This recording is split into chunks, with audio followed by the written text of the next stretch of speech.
Hello there, this is the Shadow Ranger. I was going to talk about a couple different topics in this video. Not sure how long it's going to take. Some of them might go a while. I'm going to start off with a question that I got from BlackRock316. He sent me this message, this question about Chavo Guerrero and Sting. He says, what is your overall thoughts on Chavo Guerrero's release, even though he asked for his release because of not being used properly? Do you think that it's because of his character? And says, have you seen the Sting? Have you seen Sting change his character a little bit to like a Joker type by changing his face paint and the way he acts on Impact? Do you think it's important for wrestlers to change their character a little bit if they want to get it over the right way? I'm speaking of in general. All right, that's a good question. Thanks for sending it, Black Ross. So let's get started. Chavo. Chavo has been in the WWE since 2001. You know, he was the last guy to get to leave after the WCW purchase. He was one of those guys who got hired after WCW went under, and he was the last one left. And plus he's the only one who never left and went back. He's been there for 10 continuous years straight. You gotta wonder if there's still a relevant place for Chavo. I think that he wants to do more, but there's not really more that they can do with him. They want to focus on more of their younger talents, and they want to push some of the younger guys. He's a great wrestler, good to have on hand to work with younger guys. I think they're missing out on having him in that role, but he obviously wants to do something different that they don't want him to do. I heard when Tommy Dreamer left WWE a couple years ago and went to TNA that he left WWE because they wouldn't let him wrestle, that they wanted him to work an office job, but he wanted to wrestle and they wouldn't let him, so he left. This could be something similar with Chavo. He wants to do something that they aren't interested in him doing, so he's just going to leave. He doesn't want to be there if he can't do something. He wants some type of fulfillment probably. Chavo probably feels like he's not being fulfilled, wants to do something different, try his hands elsewhere. He was the guy that was getting beat up by a hornswoggle every week, and then they made him the swagger soaring eagle and shit. And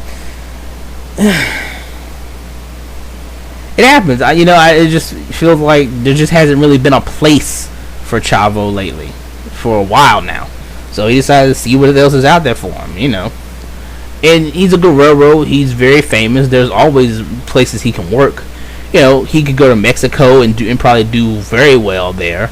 I remember a couple of years ago hearing that it was like a company in Mexico was offering Ray I think it was like a couple $1 million a year contract to come wrestle there, but he decided to stay with WWE. Chavo, as popular as he is, could probably get over in Mexico very well. He could probably make some really good money working the indie circuit for a while. That's always a possibility. Of course, people will talk about him maybe going to TNA, but I don't see that really happening. I don't know what can Chavo bring to TNA that TNA doesn't already have. I was reading some message boards earlier today, and some people saying, he could join up with Mexican America and work with them. That's a possibility. Chavo's a very good hand, but I feel like anything he does in TNA, he could have done in WWE for more money. So he would just be enhancement talent. He's not going to be holding belts or top of the card or anything. Chavo is just not main event material. Never has been. Never will be. But he has a lot to offer. There's a lot of guys who could stand to work with Chavo and help them get better in the ring. And the Mexican America thing, that's a possibility. Have a veteran with the group that can work with them. He could actually cut promos because Hernandez and Anarquia, they're both awful on the mic. They really, really suck at talking. So, there's a lot that some younger guys could learn from Chavo. Use Sparling just as enhancement talent. So I wouldn't have a problem with him showing up in TNA doing a little stuff like that. Just as a veteran who can help some of the younger guys work, improve and work better in the ring, and just stuff like that. But Chavo's not happy. He has to leave. WWE is just fine without him. Just fine without having him. There's a lot of indie promotions that could do good to have him. I would say Chavo's best bet is Mexico. Just the Latino audience would probably be really good for him. That's what I would recommend that he do. Give that a shot. Sting. Just ask me my thoughts on Sting and his sort of character change and the way he's acting. And you ask, if it's important for wrestlers to change their character. Yes, if you want to be, especially if you're in the business for a very long time, it's always good for a wrestler to freshen their character up. A great example is that The Undertaker. He's been a top star for 20 years, but as you go through The Undertaker's history in WWE, he reinvents himself a lot. When he first debuted, he was just an Undertaker. He wore like the suit and tie and the big hat, and he would beat guys and put them in the body bags and the coffins. He acted like an Undertaker, and then he moved forward into the Dead Man, to where he's the Dead Man, the zombie. He has the supernatural powers and all that stuff. That was the first time he reinvented himself. And then after he did that for several years, and he moved into the Ministry of Darkness as this cult leader type thing. And that was a big thing in the 90s. You had like the cult leaders, and what was it, like Waco, where they had the compound and the feds busted it in and stuff. So a lot of things happened. He went to that cult leader type thing, and that worked well. After a while, he became the biker, just a more human style. And then when he returned to the Dead Man, it was like a hybrid of the Dead Man and the biker to what he's been since like 2004. It was a hybrid of the two. And Undertaker stayed relevant because he's always been able to reinvent himself and find new ways to present that character to make it to freshen it up and make it interesting again, so we keep wanting to see it. And to his credit, 20 straight years in the WWE, he's never left. From the time he entered WWE, he never left. And he's been a top star since 92, and still considered a top star today. I mean, Undertaker could come back, win the world title tomorrow, and it's credible. It is believable. That's a great thing to his credit. And people need to do stuff like that. Even the best of gimmicks, if you don't change it up a little bit, it'll get old. The Rock was gone for 7 years. And it's because he was gone for 7 years that we still like seeing him do his shtick when he comes back. If The Rock hadn't left 7 years ago and been in WWE this whole time, still being The Rock, we'd be sick of it by now. It's old. We've been tired of it, And a gimmick change adds years to a guy's career. Like Hulk Hogan, Hollywood saved his career. He would have been done. He became Hollywood because the American hero Hulk Hogan was getting old and was getting tired. People were tired of it. People got tired after a while of the prayers and the vitamins and all you little Hulksters out there and all that stuff. And he went heel and reinvented himself as Hollywood. Because Hulk Hogan and Hollywood Hogan are two completely different characters. He reinvented himself into Hollywood and rejuvenated his career. Not only did he rejuvenate his career, he not only rejuvenated himself, he rejuvenated the entire WCW corporation and gave them a real fighting chance to really compete, and they did some great stuff. If you're going to last a long time, you always got to reinvent yourself. And this is just another example of Sting trying something different. Because Sting's 51 now. He still looks good. He still can put on entertaining matches. He's still a fantastic character. This is him reinventing himself and trying something a little different. We knew Sting from the past as the biker Sting, the blonde high top, the surfer thing. That was always great. Then he started moving toward the dark hair, brown hair, and but still sort of the same gimmick. Then he moved into the Crow Sting, the silent warrior Sting. And then he started kind of moved into the Wolfpack Sting. And then he became sort of a melding of the Crow and the Wolfpack type Sting. Then he moved forward with that. And then when he came to TNA, he kind of melded the Crow Sting and the old school surfer Sting, and he's mixed those two together. Now he's doing this crazy psycho Joker Sting, which really people only said because he did that one episode at the end of Impact a couple weeks ago where he was putting the paint on Ken Anderson, and he rubbed the red paint all over his own face, and he was screaming, and it made a lot of people think Joker, Heath Ledger Joker from Dark Knight. And somebody, either him or somebody in TNA Creative, said, hey, let's go with that, let's try that.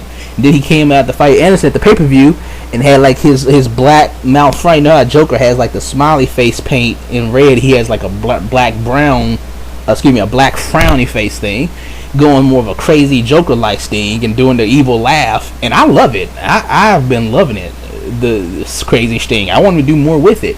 And that adds to Sting's career. Sting, if he wants to be crazy Sting, he can get a good year out of that. You know, Sting. You know, a lot of people say Sting's 50, get rid of him. You know, and I probably think that maybe he doesn't need to be world champion, but he's a great veteran to have and can still do a lot. You know, and that's what you have to do if you're going to stay in the business a really, really long time. Unless you have a fantastic character, after a while, stuff starts to get old, and you got to reinvent yourself. And that's smart business. I would say that to any wrestler. You know, your gimmick could be great, but it's not going to be great forever. You know, another example, Stone Cold. He went from the heel, just smack talking heel, to more of a smack talking, just no nonsense baby phase, and then he went into more of he reinvented himself for more of a comedic style. Remember, he used to buddy with McMahon and Deborah and play the guitar and sing to Vince McMahon and stuff, and then he went to start doing the what. You know, that was something he did different, just to, you know, freshen himself up, try something different. And they made a bunch of money off those stupid what t-shirts. WWE sold thousands, probably millions of t-shirts that were just a black shirt that had the word what written on it in white. Just said what. And people was buying those things hand over fist. You know, you gotta always reinvent yourself. It helps. If you're gonna stay in the business a long time, you know, your gimmick might get old. Sooner or later, they're gonna get tired of it. You want to have something a little different. You know, it's a good help. But I like Joker Sting. I like Crazy Joker Sting. He was really good on Impact, just losing his mind and beating up Eric Bischoff and laughing and painting people's faces. I think it's great. I love it, and I want to see how far he goes with it.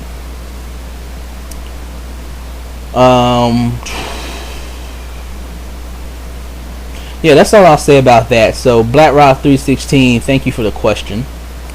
A couple of the topics I want to go ahead and talk about. Just have this be one big video. I'm at 12 minutes and 30 seconds about, so I'm good. Let's talk about Zack Ryder for a minute. You know, I read that he was supposed to be on Raw in Long Island a couple weeks ago, and then Vince decided to tell him he wasn't going to be on at the last minute. Makes me feel bad for Zack. Not that I don't think he'll ever get the shot, and I think if he gets the shot, he can do something good with it. But unfortunately, especially because a lot of he's built himself up on the internet, which means a lot of his fan base is probably the IWC. You know, the IWC, like I do, he can only be successful if he's pushed in WWE. Unfortunately, he can't go anywhere else because it'll get shit on, and that makes me feel bad for him. You know, he doesn't have the option of saying, you know what, screw this.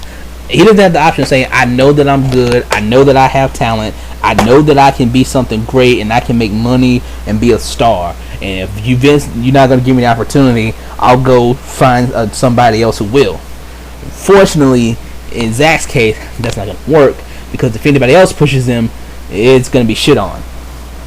You know, he can't go to TNA and get pushed. People will shit on it. Unfortunately for him. You know, if WWE released Zack Ryder today, he went to TNA and they pushed him, they gave him a really good push, I think that TNA would get more hate for pushing him than WWE got for firing him. Because, you know, I talked about this a while back, where I talked about how wrestling fans kind of want different things from different companies. That there's things I look at and that people want from TNA that they wouldn't want to see WWE do, and things I think they want to see happen in WWE that they want in TNA. You know, a great example this year was the whole Sting thing. We all saw that 22111 promo, and Sting was coming to WWE. Everybody was excited because that's something we really wanted. But he came back to TNA, and a lot of people were disappointed. They didn't want Sting in TNA. They wanted Sting in WWE. They wanted their Undertaker match that we've been waiting for since 1997. You know. You know, I talk about the differences. I've talked about the differences in the past between the Cruiserweight division and the X division. And I believe that like an X division in WWE would not be successful. It would fail. People wouldn't be into it. But just having a cruiserweight division in TNA wouldn't work. And I've talked about the differences, how the cruiserweights are different from the X division. The X division is something very different than what the cruiserweights was. I always use the example of in WCW of Chris Jericho and Dean Malenko. They're not X division wrestlers. They're cruiserweights. There's the best example of the difference. Chris Jericho has never been an X division wrestler. He was a great cruiserweight wrestler though. That's what I talk about the difference. If WWE had guys flying all over the ring and doing X Division Spot Fest, their fans would shit on it. They're very different people. And if TNA just had cruiserweights, just a cruiserweight title, if they replaced the X Division title with just a cruiserweight title and just had smaller wrestlers doing regular wrestling matches, people would hate it. It's not the X Division, it's not the same. Unfortunately, the problem Zack Ryder finds himself in is that people want him pushed in the WWE. If he would have leave WWE and go to Ring of Honor, and Ring of Honor push him to the moon, is just not what people wanted. He could go to TNA and get a really good push. It's just not what people want. They want Zack Ryder to get pushed in WWE. I want Zack Ryder to get pushed in WWE. Even I don't want to see Zack Ryder go to TNA and get a good push. That's not what I'm looking for. Although I do think a comedic feud between him and Robbie E would be fantastic. It would be hilarious, and I would love to watch it. And then they eventually become a tag team. I actually have kind of fantasy booked the whole thing, which I may or may not do in another video. If Zack Ryder ever does get released from WWE, I'll do that video. Until then, I'll just hold on to it. But, I hope things do work out for Zack Ryder. I like Zack Ryder a lot. I've been on the Zack Ryder bandwagon since way before everybody else jumped on it. The guy's always been very entertaining to me, and I always wanted him to get more of a shot. Sorry, I kind of burped there. I just had lunch. Had stir-frying steak. It was good, too. Let me get on with Zack Ryder. Lastly, we'll talk about ROH had their press conference yesterday. I checked out a bit of it. I kind of skipped through it. There's more talking about their pay-per-view. I don't really care. Again, like I said before, when the show starts in September, I'll watch it and give my thoughts on it then. But I'm not really going to watch anything from Ring of Honor until then. I'm not going to check out any of our pay-per-views or stuff or anything like that. When the TV show starts, I'll watch that. I'll watch it for a couple of months, give my overall thoughts on it, and then, decide if I'm going to continue watching it or not. But whether I like it or not, I'm going to watch it for 2 months. Even if I hate it, I'm going to watch it for 2 months and give an opinion on it. That's how I plan to do that when that show starts. But they did release the schedule for the stations and the air times.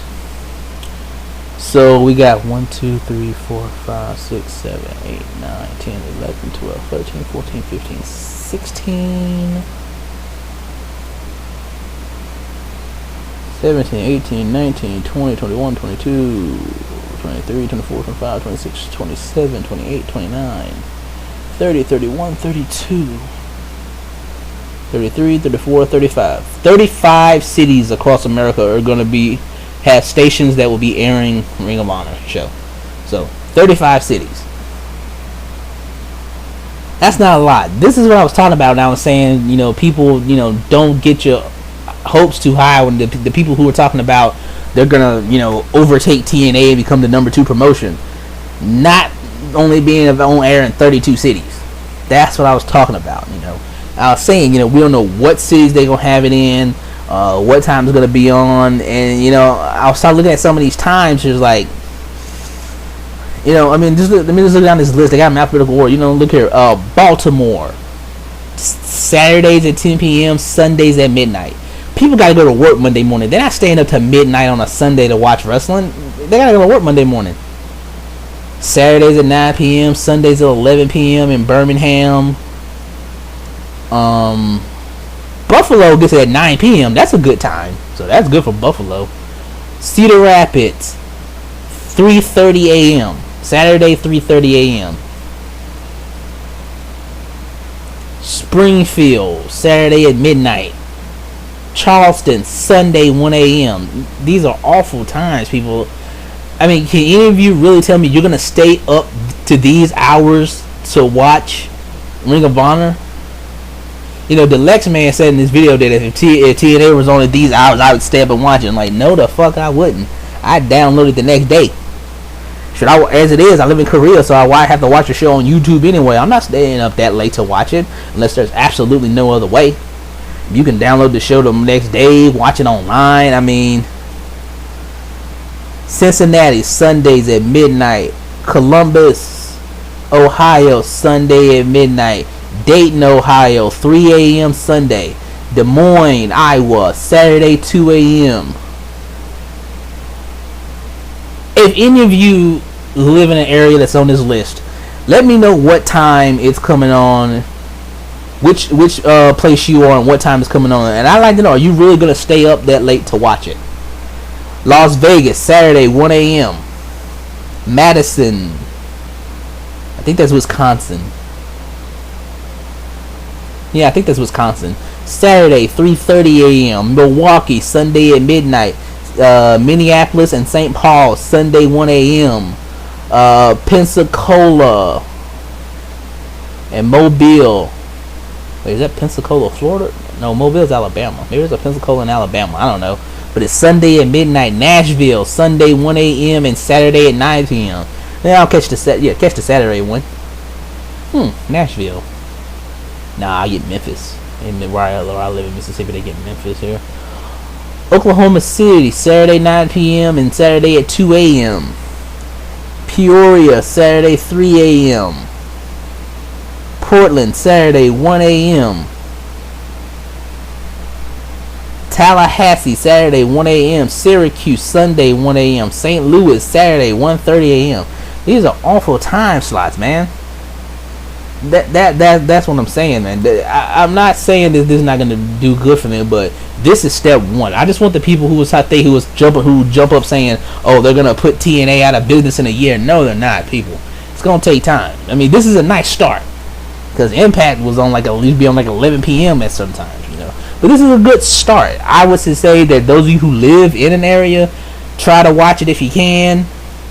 Hopefully, it works out well. Then they can get, you know, some better time slots. I hope they get better time slots. Like I said before, I'll say it again. I want Ring of Honor eventually within the next 3 or 4 years to be going 2 hours head to head with Impact every Thursday night. I want us to have a Thursday night war. So I'm hoping things work out. Alright, I'm at 22 minutes.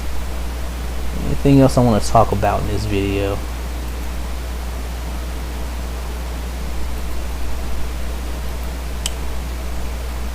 I was going to do another edition of re-gimmicking, but I might hold that off and do it as a separate video. Yeah, I think I will. So, yeah.